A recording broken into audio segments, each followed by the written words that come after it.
오늘도 복된 아침 말씀 묵상 모든 가족들 가운데 주님의 평강이 함께하기를 간절히 소원합니다.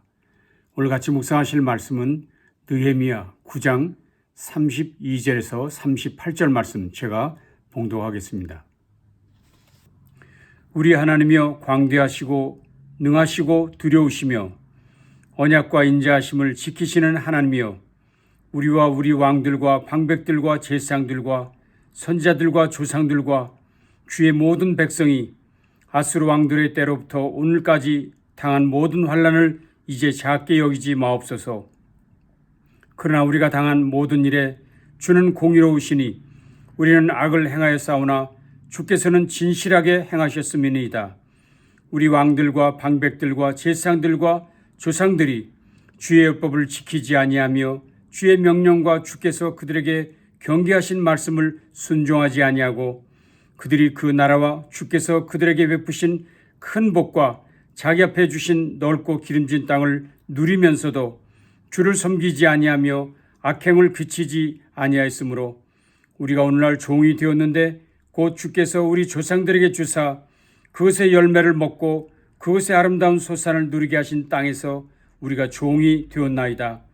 우리의 죄로 말미암아 주께서 우리 위에 세우신 이방 왕들이 이 땅에 많은 소산을 얻고 그들이 우리의 몸과 가축을 임의로 가난하오니 우리의 곤란이 심하오며 우리가 이 모든 일로 말미암아 이제 견고한 언약을 세워 기록하고 우리의 방백들과 레위 사람들과 제사장들이 다 인봉하나이다 하였느니라.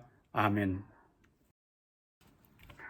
우리가 계속해서 묵상하고 있는 에스라서와 느헤미야서는 포로기 이후 유다 공동체가 재건되는 이야기, 성전과 성벽이 재건되고 공동체가 회복되는 이야기를 담고 있습니다. 과연 황량했던 예루살렘 땅에 웅장한 성전이 다시 들어섰습니다. 흉측했던 예루살렘 성도 본래의 모습인 천혜의 요새로 되돌아왔습니다. 무려 85년 만의 일입니다. 모든 일이 잘 마무리되었습니다. 그런데 그렇게 웅장한 성전도 듬직한 성벽도 정작 사람들의 마음을 만족시켜주지는 못했습니다. 그런 외형적인 것들로 그들의 영적 목마름이 해결되지는 않았다는 것입니다. 그래서 그렇게 갈급해야 하는 이들이 하나씩 둘씩 예루살렘 성 수문 앞 광장에 모여들기 시작했습니다. 그리고 그들은 에스라에게 나아가 모세의 율법책을 가져와 읽어달라고 요청했습니다. 이 에스라는 기쁜 마음으로 율법책을 폈습니다. 남자나 여자나 알아들을 만한 모든 사람들은 에스라가 읽는 성경에 귀를 기울였지요. 그런데 그때로부터 놀라운 일이 일어나기 시작했습니다. 광장에 모였던 모든 사람들은 손을 들고 아멘 아멘 했습니다. 그리고 몸을 굽혀 얼굴을 땅에 대고 여호와께 경배했습니다.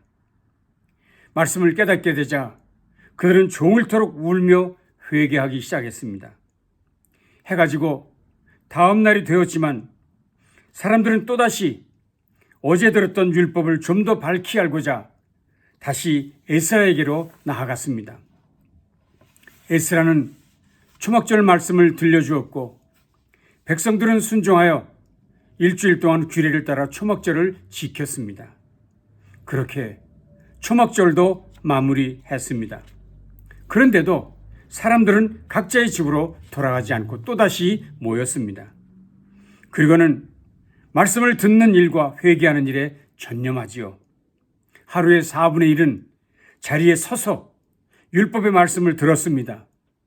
또 다른 4분의 1의 시간은 죄를 자복하며 하나님께 경배하며 보냈다고 성경은 기록하고 있습니다. 또한 그들은 지난날 그렇게도 풍성하게 부어주셨던 하나님의 은혜에도 불구하고 반역했던 자신들의 죄상을 회상했습니다. 그러면서 그들은 이렇게 나라가 망하고 이방 나라의 포로가 되어 살게 된 그 모든 일의 원인이 무엇인지 깨닫고 고백하게 됩니다. 그리고 드디어는 결단을 내립니다. 9장 38절의 말씀입니다. 우리가 이 모든 일로 말미암아 이제 견고한 언약을 세워 기록하고 우리의 방백들과 레위 사람들과 제사장들이 다 인봉하나이다. 무슨 말인가요? 다시는 이런 삶을 반복하지 않겠다고, 그리고 그 결단의 표로 모든 백성이 도장을 찍고 서약을 했고, 그 서약한 것들을 봉인함으로 다시는 되돌릴 수 없다는 다짐을 했다는 것입니다. 그때 이 봉인한 일에 참여했던 사람들의 이름이 느헤미야 10장에 아주 자세히 소개되고 있습니다. 이것이 이상에 말씀드렸던 이야기가 8장에서부터 10장까지 소개된 그 유명한 수문앞 광장에서 벌어진 대각성 집회의 내용입니다. 이 집회는 구약 성경이 기록하고 있는 마지막 대각성 집회입니다. 그리고 400년이 지난 후 신약시대가 열리지요.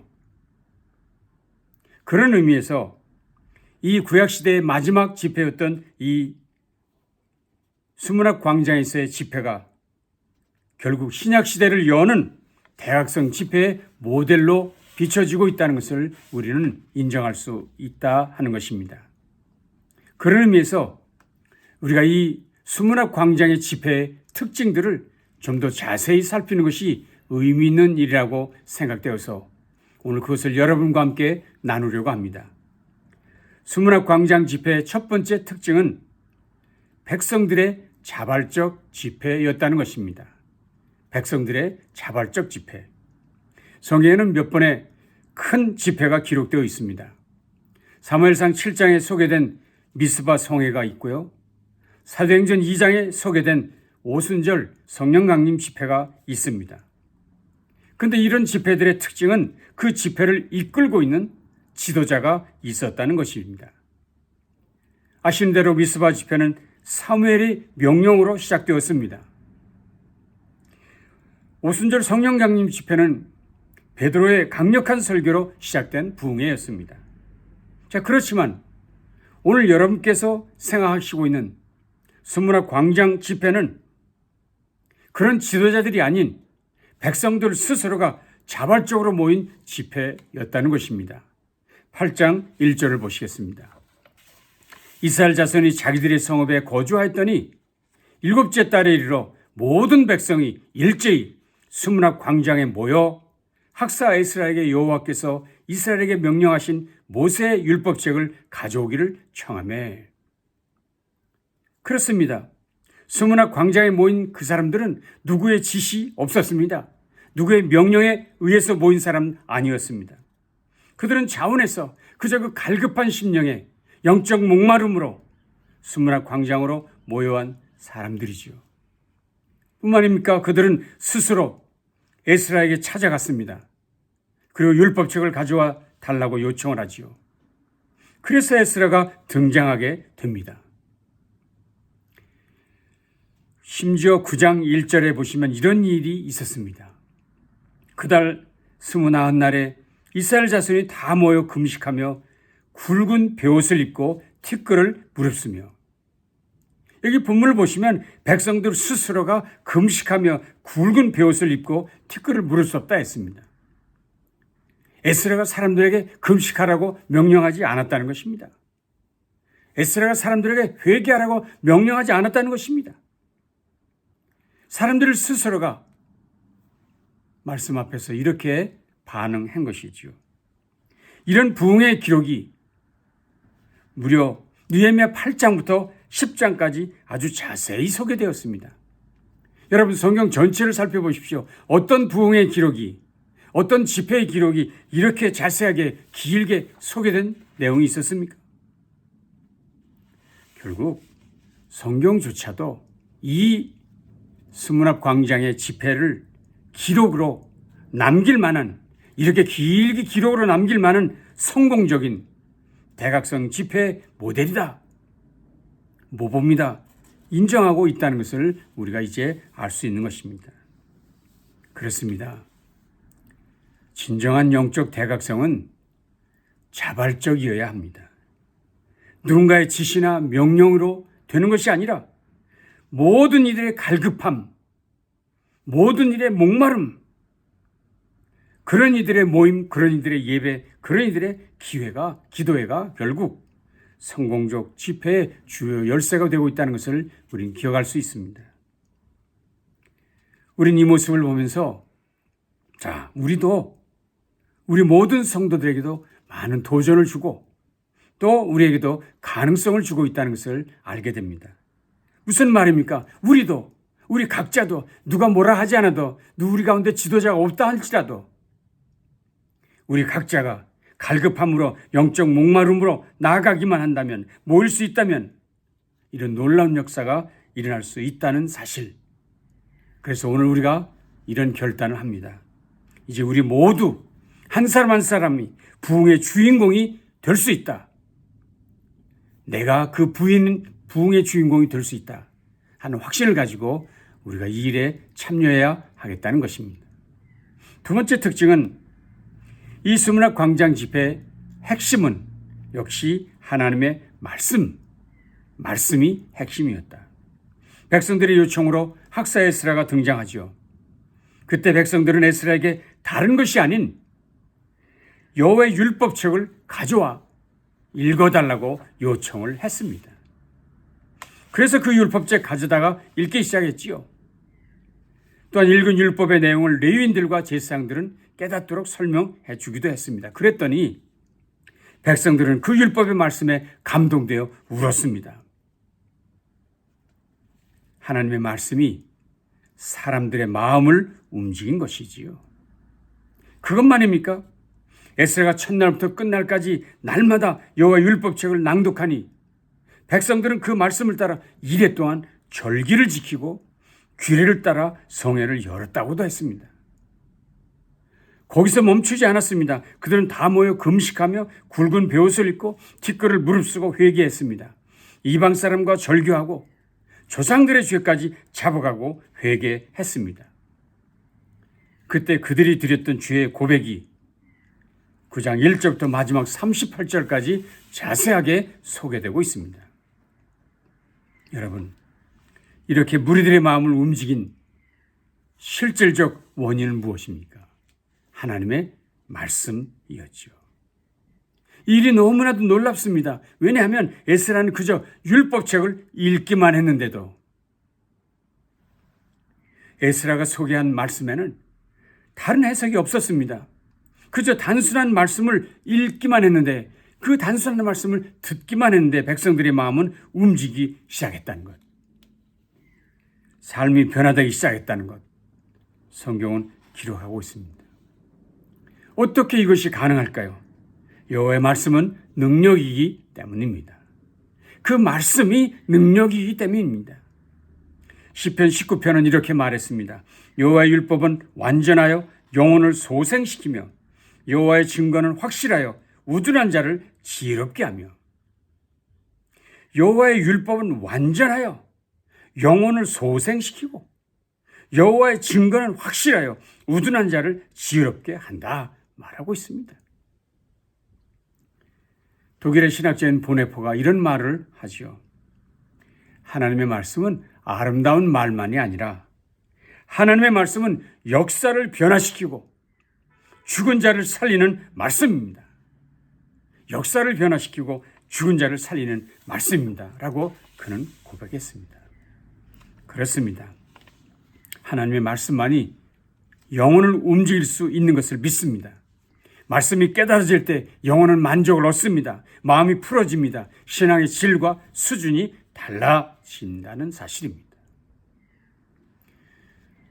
이번 에스라서나 느헤미야 묵상을 보면서 놀라운 사실을 발견했습니다. 그건 뭐냐면 그들이 성전을 짓고 성벽 중건할 때는 전혀 보이지 않던 회개, 기도 운동이 성경 읽을 때, 말씀 들을 때 일어났다는 사실이었습니다. 성전을 어마어마하게 지어놓고 그들이 기도 운동했다? 회개 운동했다? 그런 거 없습니다. 성벽을 완공하고도 회개하는 일이 없었습니다. 그러나 그들이 말씀을 들을 때 회개, 기도하는 일이 벌어졌습니다. 어떻게 가능할까요? 말씀은 성령의 검이기 때문입니다. 말씀이 선포될 때 영혼을 치료하는 하나님의 검이 역사하기 때문인 것입니다. 그래서 수문학 광장 집회가 전례 없는 역사적 영적 대각성 집회가 될 수 있었던 가장 중요한 원인이지요. 오늘도 저 여러분이 그 말씀의 능력, 그 순수한 말씀의 능력을 믿고 믿음으로 전진해야 하겠습니다. 말씀을 읽기만 하십시오. 말씀을 읽기만이라도 하십시오. 말씀에 전념하십시오. 저 여러분의 삶이 반드시 변화될 것을 믿습니다. 마지막 세 번째는 수문학 광장의 집회의 또 다른 특징이 있는데 그것은 참여한 모든 사람들의 대각성이 있었다는 것. 참여한 모든 사람들의 대각성. 자, 보십시오. 8장의 율법 낭독자인 에스라와 청중이 소개됩니다. 그러나 9장에는 의외의 사람들이 언급됩니다. 그게 누구입니까? 4절부터 13절에는 평신도 지도자들, 9절에는 총독 느헤미야가 소개됩니다. 레위인들 역시 오색할 정도로 여러 차례 언급되고 옵니다. 이런 이야기는 10장에서도 반복되고 있습니다. 결국 이 개혁의 변화에, 이 개혁의 일에, 회개하는 일에 참여한 사람들은 백성만 아니라 레위인만 아니라 심지어 에스라도 느헤미야도 모든 이들이 참여했다는 것을 보여주고 있는 것입니다. 대각성의 대열에는 누군가 예외일 수 있는 사람이 없습니다. 누구든지 말씀을 전하는 자도 듣는 자도 그 자리에 참여한 모든 사람이 동참자가 되어야 한다는 사실을 우리는 이 본문에서 발견한다는 것입니다. 이제 저나 여러분 모두 그가 누구이든지 간에 저를 포함해서 모든 이들이 말씀을 듣고 변화되어야 할 당사자임을 잊지 마시고 늘 하나님의 말씀 앞에 우리 스스로를 겸손하게 굴복시키는 저 여러분 모두 되시기를 주님의 이름으로 축원합니다. 오늘 말씀을 정리하지요. 수문학 광장 집회는 성경이 기록하고 있는 최대의 집회입니다. 최고의 영적 대각성 집회였습니다. 그런데 그 놀라운 집회는 무명의 백성들, 그들의 자발적 모임으로 시작되었습니다. 갈급한 심령을 가진 한 사람이 자발적으로 모여 성경이 기록하고 있는 이 최대의 영적 대각성 집회인 수문학 광장 집회를 이루었다 하는 것입니다. 이제는 그 자리에 함께할 그 한 사람이 저와 여러분이 되어야 될 줄로 믿습니다. 그리고 그 대각성 집회의 진정한 주인공은 역시 여호와 하나님의 말씀이었습니다. 그들은 하나님 말씀을 듣기만 했는데도 그렇게 큰 역사를 경험할 수 있었다 했습니다. 그렇습니다. 그때 역사하셨던 그 능력의 말씀이 오늘도 우리 가운데 이제도 함께 하실 것을 믿습니다. 그 믿음을 가지고 말씀 앞에 나아가십시다. 그리고 마지막으로는 그 대각성의 자리에 말씀을 듣는 모든 이들, 심지어 말씀을 전하는 이들까지도 겸손하게 귀를 기울이고 삶의 변화를 사모하는 우리 모두 되어야 될 줄로 믿습니다. 우리 중에 누구도 예외가 없습니다. 우리 중에 누구도 뒷짐져야 될 사람이 없습니다. 모두 하나님의 말씀 앞에서 회개의 자리로 나아가야 할 자들인 것이 분명합니다. 이렇게 할 때 이 땅 가운데 우리의 세대 가운데서 다시 한번 우리 땅에 이루어졌던 1907년의 평양 대붕의 역사가 오늘 다시 한번 우리 세대 속에서도 이루어지게 될 것을 기대하며 확신합니다. 이를 위해 저와 여러분 함께 말씀을 들고 기도의 자리로 나아가실 수 있기를 바랍니다. 기도하겠습니다. 주님 감사합니다. 오늘도 귀한 말씀으로 이 시대의 부흥이 어떻게 이루어질 수 있는지를 말씀해 주시니 감사합니다. 우리 성도 한 사람 한 사람 우리 모두가 말씀 앞에 설 때, 말씀에 귀를 기울일 때 이 역사가 일어나기 시작하는 것을 깨닫게 하셨사오니 감사합니다. 이제 우리 모두 누구도 예외 없이 말씀 앞에 나아가게 하시고 그 말씀에 귀를 기울이게 하시고 말씀에 도전받다 삶을 새롭게 하는 우리 모두 되도록 함께해 주시옵소서. 예수님 귀하신 이름으로 간절히 축복하며 기도합니다. 아멘. 우리 가운데 그 놀라운 부흥이 일어나기를 사모합니다.